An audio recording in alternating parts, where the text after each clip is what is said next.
കണ്ടിന നിങ്ങളെല്ലാം കണ്ടിട്ടുണ്ടാവുമല്ലേ? നിങ്ങള് വില്ല മലയാളികള് സ്നേഹവും അതേതരത്തും കാസ്വദിക്കുന്ന മലയാളി വില്ല അടിച്ചളക്കിയില്ലേ? കുറെ സുഡാപ്പികളും കുറെ കൊങ്ങികളും കുറെ കമ്മികളും കൂടിയിട്ട് ഇത് നമ്മൾ ക്രിസംഗികളെയും സംഘികളെയും ക്രിസ്താനിമാരും പള്ളിലച്ചന്മാരും അടിച്ചോട്ടിക്കുന്നു. ഈ കേരളത്തിന് അടിച്ചോട്ടിക്കുന്നല്ലേ നിങ്ങൾ വില്ല തട്ടിയത്?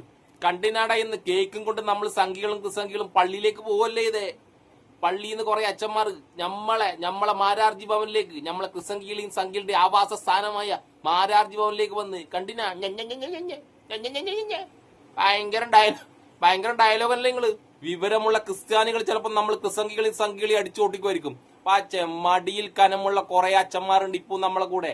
അവര് നമുക്ക് കേക്കുമായിട്ട് വന്നടാ, കേക്കുമായിട്ട്. തന്റെ കൂട്ടത്തിലുള്ള ക്രിസ്ത്യാനികൾക്കായാലും ശരി കന്യാസ്ത്രീമാർക്കായാലും ശരി എത്ര കിട്ടിയാലും എത്ര കൊണ്ടാലും ഒരു കുഴപ്പവും ഉളുപ്പും നാണവുമാനില്ലാത്ത കുറെ കാസ കൂസ ക്രിസംഗി അച്ഛന്മാർ ഇപ്പോഴും നമ്മൾ ക്രിസംഗികളുടെയും സംഘികളുടെയും കൂടെ ഉണ്ടടാ. ഞാൻ പറഞ്ഞത് വെറും കള്ളത്തരാ നിങ്ങൾക്ക് തോന്നില്ലേ? കാണടാ, കൺ തുറന്ന് കാണടാ, ഒരു ഉളുപ്പും നാണവും മാനവും ഇല്ലാണ്ട് സ്വന്തം കൂട്ടത്തിലുള്ളവനെ അറസ്റ്റ് ചെയ്തിട്ടും ആക്രമിച്ചിട്ടും ഒരു ലേശം നാണവും മാനവും ഇല്ലാണ്ട് നമ്മളെ സംഘി ക്രിസംഗി ആവാസ സ്ഥലമായ മാരാർജി ഭവനിലേക്ക് അവർ വന്നത്. അവർ വരികയായി. കൺ തുറന്ന് കാണൂ.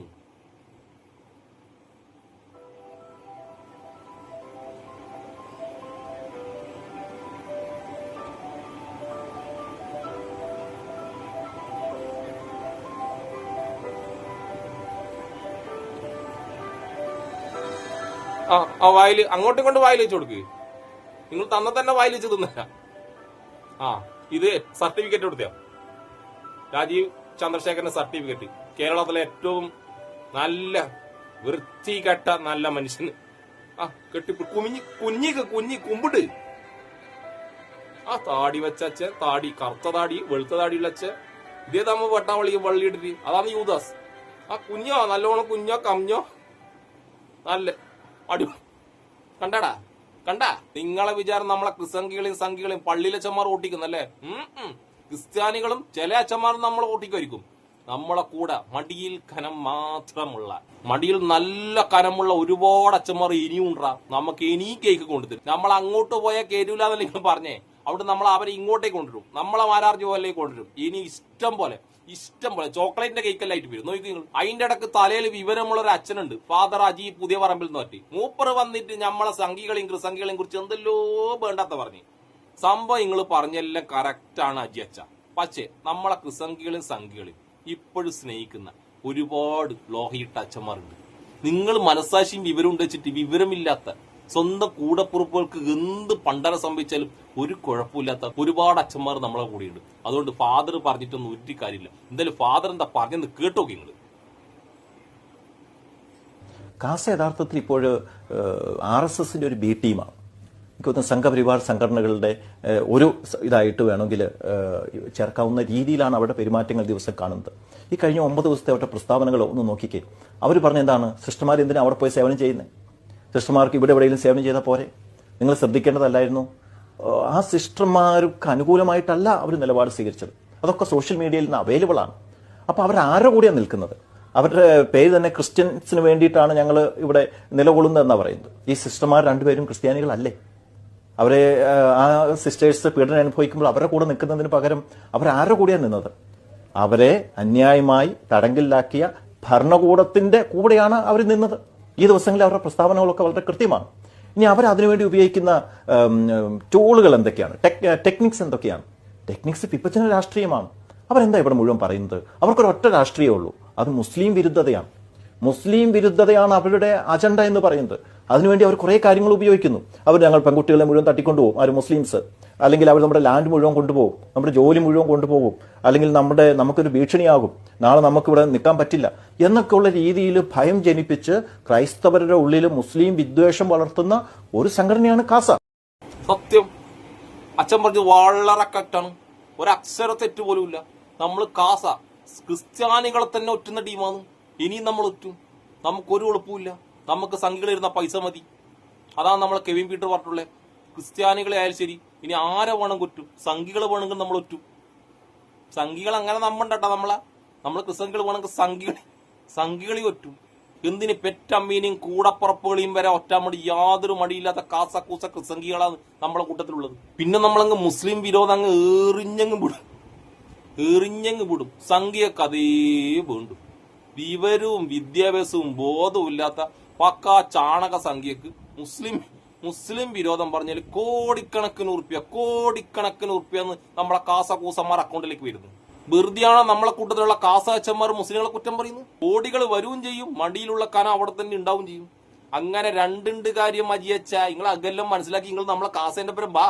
നിങ്ങൾ പറഞ്ഞിട്ട് നമ്മളെ കാസകൂസാച്ചന്മാർ മനസ്സിലാക്കുന്ന നിങ്ങളെ ധാരണ നമ്മളെ കൂട്ടത്തിലുള്ള ഈ സംഘികളെ കൂട്ടത്തിലുള്ള ഏറ്റവും വലിയ നേതാവുണ്ടല്ലോ VHPന്റെ RV ബാബു, വർഗീയ കോമരം ഓം വരെ നമ്മൾ എന്തെല്ലാം തെറി പറയുന്നു നമ്മളെ ക്രിസ്ത്യാനികളെ, നമ്മളെ കാസകൂസന്മാർ. എന്നിട്ട് നമ്മൾ പഠിച്ച നമുക്ക് എന്തായാലും സംഘികളുടെ നേതാവ് RV ബാബു നമ്മളെ പറ്റി എന്താ പറഞ്ഞത് കേട്ടോക്കപ്പാ. ഈ 3 പെൺകുട്ടികളുടെ പേരെന്താ? ഹിന്ദു പേരാണ്. പക്ഷെ സഭ എന്താ പറയുന്നത്? ക്രൈസ്തവ വിശ്വാസികളാണ്. അവർ സർക്കാരിന്റെ രേഖകളിൽ എങ്ങനെ വരിക? അവർ ഹിന്ദുക്കളായിട്ടാ. അവർ യഥാർത്ഥത്തിൽ വിശ്വസിക്കുന്നതോ ക്രൈസ്തവ മതവിശ്വാസ. ഇതിനെയാണ് ക്രിപ്റ്റോ ക്രിസ്ത്യൻസ് എന്ന് പറയുന്നത്. രാജശേഖർ റെഡ്ഡി ഹിന്ദു ആണെന്നല്ലോ ധരിച്ചിരുന്നത്. അദ്ദേഹത്തിന്റെ മകൻ YS ജഗ്മോഹൻ റെഡ്ഡി ഹിന്ദു ആണെന്നല്ലോ ധരിക്കുന്നത്. ആണോ? ഇത്തരത്തിലുള്ള ക്രിപ്റ്റോ ക്രിസ്ത്യൻസ് ഈ രാജ്യത്തുണ്ട്. അവരുടെ കണക്ക് ഈ ആനുകൂല്യങ്ങൾ കിട്ടാൻ വേണ്ടി പട്ടികജാതിക്കാർ മതം മാറിയാൽ അവർ മതം മാറിയതായിട്ട് രേഖപ്പെടുത്തില്ല. കാരണം എന്തിനു വേണ്ടിയാ? ആനുകൂല്യങ്ങൾ കിട്ടാൻ വേണ്ടിയിട്ടാണ്. ആ ആനുകൂല്യം കിട്ടണം എന്ന് പറയാൻ വേണ്ടിയിട്ട് ആണ് രംഗനാഥ് മിശ്ര കമ്മീഷൻ കൊണ്ടുവന്നത് കോൺഗ്രസ് സർക്കാർ. പട്ടികജാതിക്കാർ മതം മാറിയാലും അവർക്ക് ആനുകൂല്യം കൊടുക്കണം എന്ന് പറയാൻ വേണ്ടിയിട്ടാണ്. എന്ന് വെച്ചാൽ മതമാറ്റത്തെ പ്രോത്സാഹിപ്പിക്കാനാണ് കോൺഗ്രസ് സർക്കാർ അന്ന് ഇവർക്ക് വേണ്ടി ചെയ്തു കൊടുത്തതാ.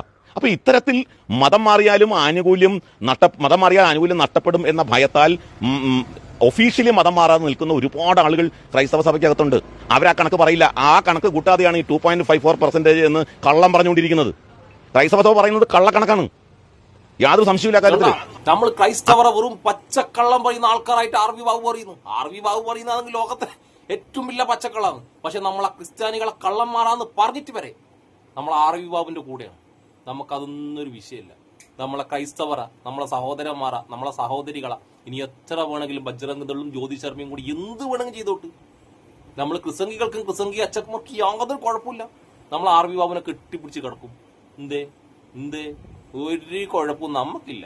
കുഴപ്പമായിരിക്ക കുറെ ക്രിസ്ത്യാനികൾക്കും കുറെ വിവരമുള്ള അച്ഛന്മാർക്കും കുറെ നല്ലവരായ ഹിന്ദുക്കൾക്കും കുറെ നല്ലവരായ മുസ്ലിമിനാണ് കുഴപ്പം. നമ്മൾ കാസക്കും കൂസക്കും ഒരു കുഴപ്പമില്ല. നമ്മൾ സംഘികളും ബായി.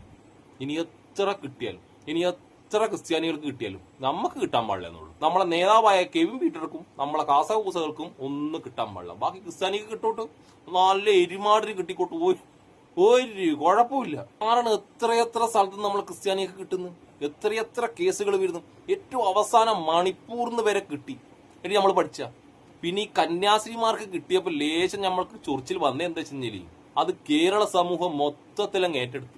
ഹിന്ദുവും ക്രിസ്ത്യാനിയും മുസ്ലിമും ഒറ്റക്കെട്ടായിട്ട് അത് ഏറ്റെടുത്ത്. അപ്പം നമ്മളെ കാസകൂസ അച്ഛന്മാർക്ക് എന്തെങ്കിലും ഉണ്ടാതിരിക്കാൻ പറ്റൂലല്ലോ. അങ്ങനെ നമ്മളെ സംഘപരിവാർ നമ്മളും കൂടി ഉണ്ടാക്കിയൊരു തിരക്കഥാ സംഭാഷണം പ്രകാരമാണ് ഈ കന്യാസ്ത്രീമാരെ പുറത്ത് കൊണ്ടുവന്നത് തന്നെ. ഇത് മലയാളികൾ ഏറ്റെടുത്തില്ലെങ്കിൽ കന്യാസ്ത്രീമാർ കാലാകാല ജയിലിലായിരിക്കും. നമ്മളോട് കളി. ഇനി ഈ അക്രമത്തിന്റെ വിവരം വലിയൊരു റിപ്പോർട്ടർ ചാനൽ ഒരു മാധ്യമ പ്രവർത്തനുണ്ട്, മൊട്ടരുണ്ട്. ഓൻ പറയുന്ന കേട്ടിന, ഓൻ പറഞ്ഞത് മൊത്തം ഉള്ളതാ, പച്ച സത്യം. പക്ഷെ ഇതൊന്നും നമ്മളെ കാസകൂസുകൾ വിശ്വസിക്കുക? നമ്മളെ കാസകൂസുകൾ നമ്മളെ കൂടെയുള്ളവരെ വിശ്വസിപ്പിക്കാൻ വിടുവോ? ഇതെല്ലാം പച്ചക്കള്ള നമ്മൾ ആദ്യമേ അടിച്ചിറക്കീനി. എന്തായാലും സത്യം എന്താ കേട്ടോക്ക.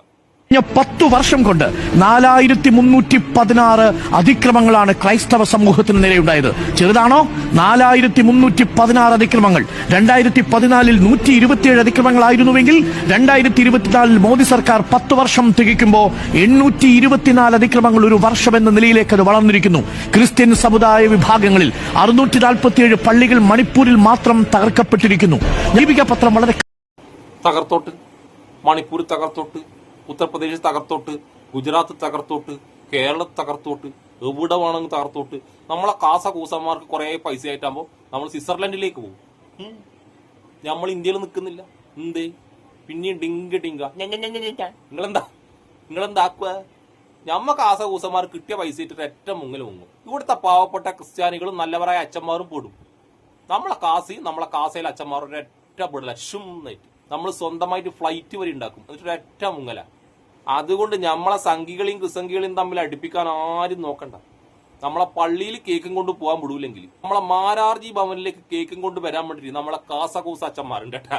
അതുകൊണ്ട് കന്യാസ്ത്രീമാർ അറസ്റ്റ് ചെയ്തതിനു ശേഷം എല്ലാ ക്രിസ്ത്യാനികൾക്കും വിവരം വന്ന് ബുദ്ധി വന്നെന്നും വിചാരിക്കണം കേട്ടാ. ഒരിക്കലും ബുദ്ധിയും വിവരവും വരാത്ത സ്വന്തം കൂടപ്പുറപ്പിന് എന്ത് മണ്ണാങ്കട്ട സംഭവിച്ചാലും ഒരു കുഴപ്പമില്ലാണ്ട് തന്റെ സ്വന്തം കാര്യം തന്റെ കീശ വെറുപ്പിക്കാനും മാത്രം നടക്കുന്ന ഒരുപാട് കാസകൂസ അച്ഛന്മാരും പ്രസംഗികളും നമ്മളെ കൂടിയുണ്ട്. ഗ്രഹാം സ്റ്റെയിനെയും മക്കളെയും ക്രൂരമായി ചുട്ടുകൊന്ന ഒരു സംഘിക്ക് സംഘപരിവാറുകാർ തന്നെ സ്വീകരണം കൊടുത്തിട്ട്, അതായത് BJP-ക്കാർ തന്നെ സ്വീകരണം കൊടുത്തിട്ട് നമ്മളെ കേരളത്തിലെ ക്രിസംഗി അച്ഛന്മാർക്ക് യാതൊരു കുഴപ്പമില്ല. അതുകൊണ്ട് നമ്മളിതൊന്നും കാണുന്നില്ല കേൾക്കുന്നില്ല നിങ്ങൾ വിചാരിക്കൊന്നും വേണ്ട. നമുക്കിതൊന്നും ഒരു വിഷയമല്ല. നമ്മൾ ക്രിസംഗികൾ എപ്പോ ഒരു അടവ് നയത്തിലാണ്. നമ്മളെ യൂദാസില്ലേ, നമ്മളെ ക്രിസംഗികളുടെ ദൈവമായ യൂദാസിനെ പോലെ എന്തെങ്കിലും നക്കാപ്പിച്ച കിട്ടിക്കഴിഞ്ഞാൽ ആരെയായാലും, അതിപ്പോ ഞാൻ പറഞ്ഞില്ല, പെറ്റമ്മയായാലും ശരി കൂടപ്പറപ്പായാലും ശരി, ഒറ്റിക്കൊടുക്കുക, നമ്മളെ കീശ പൊരിപ്പിക്കുക. അതാണ് നമ്മളെ ക്രിസംഗികളുടെയും നമ്മളെ കാസകൂസ അച്ഛന്മാരെയും ഒരേ ഒരു പോളിസി. അതുകൊണ്ട് ചിലപ്പോൾ സംഘികൾ തരുന്നതിനേയും കാട്ടി അധിക സാധനം ആരെങ്കിലും തന്നിട്ടുണ്ടെങ്കിൽ നമ്മൾ സംഘികളെയും ഒറ്റും. അതുകൊണ്ട് നമ്മളെ അധികം നമ്മണ്ട. അതാണ് നമ്മൾ ക്രിസംഗി കാസക്കൂസകൾ. അപ്പൊ എന്നെ ഇഷ്ടപ്പെടുന്ന എല്ലാവർക്കും എന്റെ ഒരു നല്ല സുലാൻ.